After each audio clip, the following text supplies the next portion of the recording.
So what we got here is the Artemis TRINITY, which is a merger of a camera stabilizer system made by a company we're working together with, which is called FoMa, and Artemis. So we took the core of a Artemis Maxima, removed the pan axe and put it on a stabilizer. So we're only using the tilt and roll axe for stabilization.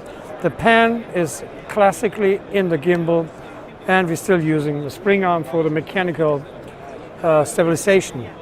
Now the great thing about this is I can move the camera in seconds from high mode to low mode,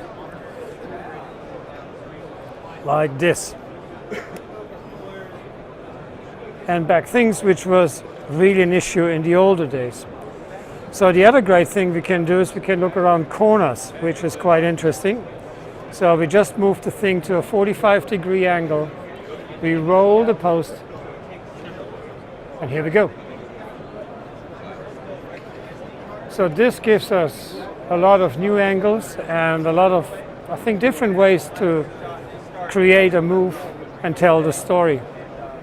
So where is it good to shoot to? Well, I think, of course, sport is brilliant, any kind of music production is brilliant, or if you got a brave director and you want to do a real good one-taker, a long shot in one piece, which we did. So I think a good test even for me was a shot we did for Magpie, and it was like 4 minutes 20-ish.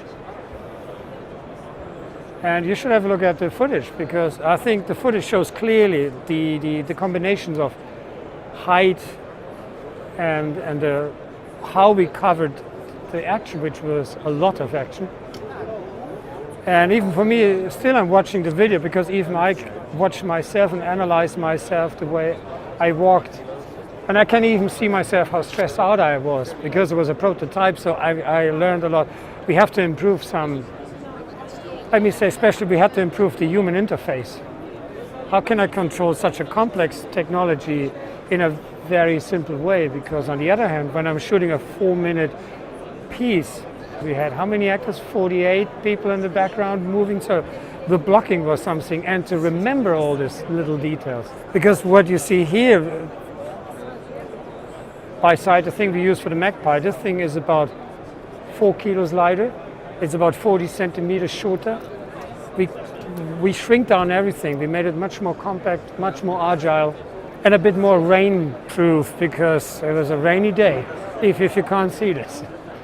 So the operator got a little joystick, so he can all the time he can correct the headroom.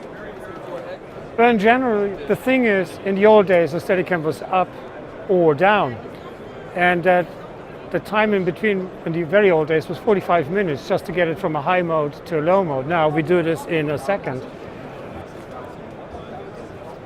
So this anyway opened up such a tremendous amount of dynamic I can add to a maybe even boring shot. Now the other thing, because we can look around corners, I can look into a room or pick up a person out of the room without being in the room, which saves me a lot of time, because I just pan and step back. So the physical, even just the amount of space I need to get shots is way shorter. Now, for example, what he does now, we can now stick the camera maybe into a car, and we can look around corner in the car and get an idea who's sitting in the car. We might be even able to make a whole dialogue happening in the car, and then we just pop out the camera and show the whole car while we go into low mode, because it's a nice car and it makes it more dramatic. And now, what is quite interesting, bring it up again. Every Steadicam operator is looking for something which we call a drop-down. Drop-down means we want to have the feeling that the post stays straight all the time by itself. We achieve this by using a pendulum up here.